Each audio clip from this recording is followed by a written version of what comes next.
ہوتے تھے, چپ ہی نہیں ہوتے تھے. ان کے والد صاحب پریشان, والدہ پریشان, بہت دکھلایا ڈاکٹروں کو, حکیموں کو, چپ نہیں ہوتے. ایک دن ان کے والد صاحب مسجد میں مغرب کے بعد بیٹھے ہوئے تھے, اندر سے کڑ رہے تھے کیا کروں. کوئی اللہ والا آ گیا نماز کے لیے, انہوں نے دیکھا کہ کوئی اللہ والا ہے, نماز سے فارغ ہوئے تو یہ ان کے قریب لگے اور ان سے کہا حضرت ایک درخواست تھی, میرا ایک بچہ ہے چھوٹا سا گود میں ابھی ہوا ہے, خاموش نہیں ہوتا, چپ نہیں ہوتا, بہت روتا ہے, آپ اس کو دم کر دو, اللہ تعالیٰ آپ کی برکت سے ٹھیک کر دے. انہوں نے فرمایا لے آؤ. بس گود میں لے کر دائیں کان میں کچھ پڑھا, بائیں میں کچھ پڑھا, بچہ خاموش ہو گیا. ان کے والد صاحب خوش ہو گئے, لو جی اب اتنے دنوں سے پریشان تھے, یہ تو بہت قریب مسئلہ حل ہو گیا. لو جی اجی لیکن ایک بات تو بتلاؤ, آپ چلے گئے, آپ پتہ نہیں کہاں رہتے ہیں, پھر رونے لگا, آپ کو پھر کہاں سے تلاش کروں گا. آپ ایسا کرو, جو آپ نے پڑھ کے بھوک ماری مجھے بتلا دو, میں دم کر دیا کروں گا. ان بزرگ نے فرمایا ارے بھائی تمہیں پتہ نہیں, تمہیں پتہ نہیں, اس کی ماں قرآن کی حافظہ ہے. جب یہ اپنی ماں کے پیٹ میں تھا قرآن سننے کا عادی ہو گیا. اب وہ چونکہ ناپاکی کی حالت میں ہے, بھی چھلے میں ہے جس کو کہتے ہیں, میں کھلے الفاظ کہہ رہا ہوں, عورتیں سمجھ جائیں گی, نفاس کہوں گا تو نہیں سمجھیں گی. وہ چھلے کی حالت میں ہے, قرآن نہیں پڑھ سکتی. اب اس کو غذا نہیں مل رہی تھی, بھوک کی وجہ سے رو رہا تھا, میں نے قرآن پڑھا ادھر بھی ادھر بھی, اس کو غذا مل گئی, چپ ہو گئے. یہ سب جب ماں ایسی ہو تو اولاد کیسی ہو. جی ہاں, قطب الدین بختیار کاکی رحمت اللہ علیہ اپنی والدہ سے عرض کرتے ہیں, جی میری ماں جہاں بیٹھتا ہوں ذرا سی آنکھ جھپی, اونگ آئی, فوراً اللہ کے نبی صلی اللہ علیہ وسلم کی زیارت ہو جاتی ہے. ہمیں تو مولانا کلیم صدیقی صاحب کی نہیں ہوتی, کیوں, سارا دل دماغ دنیا پہ لگا رکھا بس, ہے نا جی. تو ماں نے کہا بیٹا پھر تیرا اس میں کوئی کمال نہیں ہے. کہ اور میں تو اپنا ہی سمجھ رہا تھا کہ اس میں میرا کمال ہے.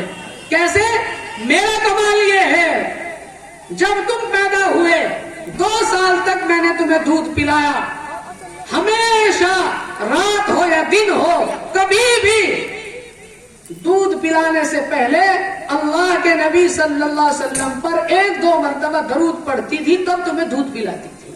اس کا اثر یہ آیا کہ تمہیں بیٹھتے ہی نبی کی زیارت ہو جاتی ہے. یہ بنیادی بات ہے. بہرحال میں زیادہ گفتگو نہ کرتے ہوئے ایک آخری بات بتا کر آپ سے اجازت چاہوں گا. یہ 2-3 باتیں میں نے اپنی ماں بہنوں کے تعلق سے عرض کی ہیں, اور ان سے میں درخواست کرتا ہوں آپ اپنی زندگیوں کو بدلو. راتوں کو اٹھ کر اللہ کے سامنے رویا کرو, اللہ سے مانگا کرو, تمہاری گود میں پھر ولی پیدا ہوں گے. آج جو بچے پیدا ہو رہے ہیں اور ان کے لباس اور ان کا رہن سہن, اور پھر آپ قاری مبین صاحب کو, قاری سلیم صاحب کو اور فلاں فلاں کو یہ کہتے ہو ہمارے بچوں کو کسی نے کچھ کرا دیا, کہنا نہیں مانتے اور نیک کام نہیں کرتے, اور راتوں کو دیر سے آتے ہیں, رات رات موبائل دیکھتے ہیں, نماز نہیں پڑھتے. یہ سب تمہاری کمی ہے. اگر تمہاری زندگیوں میں دین ہوگا, اللہ کی قسم پھر تمہاری گود سے ولی پیدا ہوگی. ابھی میں نے ایک حدیث پڑھی تھی, خیر الناس من ينفع الناس, لوگوں میں بہتر وہ ہے جو لوگوں کو نفع پہنچائے. اپنی ذات سے نفع پہنچانے کی کوشش کرو, نقصان پہنچانے کی کسی کو کوشش نہ کرو. بس آخری بات ہے, ترکی کے اندر ایک بادشاہ گزرے ہیں سلطان مراد کے نام سے. دھیان سے سن لو بات کو. سلطان مراد بادشاہ گزرے ہیں ترکی کے. وہ ایک مرتبہ رات کو اپنے وزیر کو لے کر گشت کر رہے تھے. انہوں نے دیکھا ایک آدمی پڑا ہوا ہے کوئی راستے سے الگ. وزیر سے کہا وزیر ذرا دیکھنا, بے ہوش ہے, کیا مسئلہ ہے, نشے میں ہے, کیا چکر ہے. وزیر نے کہا جی چھوڑو, کوئی ہوگا بیکار, کوئی کیا پتا کیا ہے. آپ نے فرمایا نہیں, ہماری ذمہ داری ہے, ہم بادشاہ وقت ہیں, اپنی رعایا کی دیکھ بھال کرنا ہماری ذمہ داری. ذرا دیکھو تو صحیح. دیکھا جا کر وہ آدمی مرا ہوا تھا. اب اس کے قریب لگے, لوگوں کو بلایا, پوچھا اس کا مکان کون سا ہے. اس کے مکان پر اطلاع کی, گھر والے آ گئے, اس کو لے گئے اٹھا کر.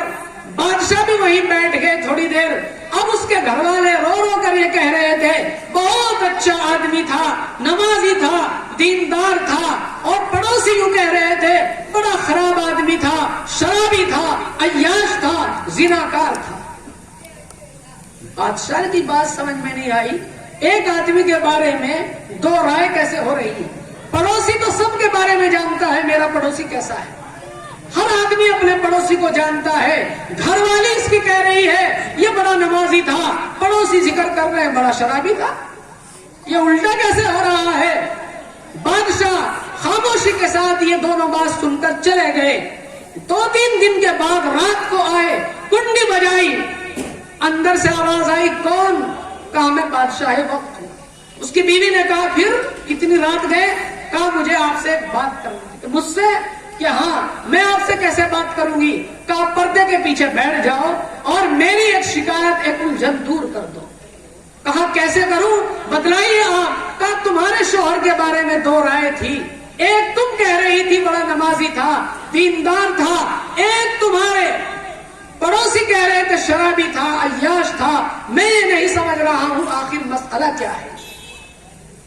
اس عورت نے کہا یہ میرے پڑوسی بیوقوف ہیں، انہیں پتہ نہیں ہے۔ حقیقت حال یہ تھی صبح فجر کی نماز پڑھ کر گھر آتے، ناشتہ کرتے، مجھ سے پیسے لے کر شراب کھانے جاتے تھے، 8-10 بوتلیں شراب کی لاتے تھے اور ان کو لا کر ایک ایک بوتل کو باہر نالی پر بیٹھ کر پھوڑتے رہتے اور شراب نالی میں ڈالتے رہتے اور پھوڑ کر پھر سب کو یوں کہتے اے اللہ میں سب کو شراب سے نہیں روک سکتا، 10 بوتلیں لا کر بس میں نے 10 آدمی کو شراب سے روک دیا، اتنی ہی میرے اندر ہمت تھا۔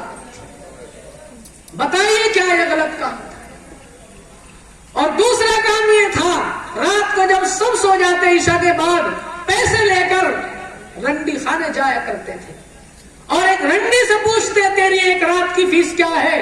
وہ کہتی 5,000 روپے ہے۔ کہا یہ لے 5,000 روپے اور میرے علاوہ کوئی تیرے پاس نہیں آ سکتا۔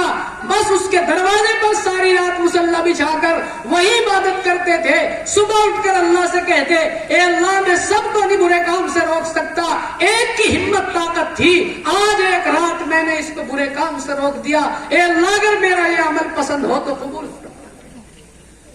عورت نے کہا باپ بتائیے بادشاہ یہ کون سا غلط کام تھا؟ یہ تو بالکل صحیح تھا، اسی کو کہتے ہیں خیر الناس من ينفع الناس، لوگوں میں بہتر وہ ہے جو لوگوں کو نفع پہنچانے کی کوشش کرے۔ میرے بھائیو دنیا کے اندر آئے ہو اچھا کام کر کے جاؤ، ہاں خدا کے یہاں بھی سرخ روئی ہوگی، دنیا میں بھی لوگ تمہیں اچھائی سے یاد کریں گے اور اللہ تعالیٰ کے یہاں بھی اکرام کے ساتھ جاؤ گے۔ بس انہی مختصر سی باتوں پر میں اپنی بات کو ختم کرتا ہوں۔ بہت بہت شکر گزار ہوں حضرت قاری محمد مبین صاحب اور قاری عارف صاحب، قاری عبد القدیر صاحب اور ہمارے سرپرست ناظم صاحب قاری محمد سلیم صاحب۔ اللہ تعالی ہم سب کو عمل کی توفیق عطا فرمائے۔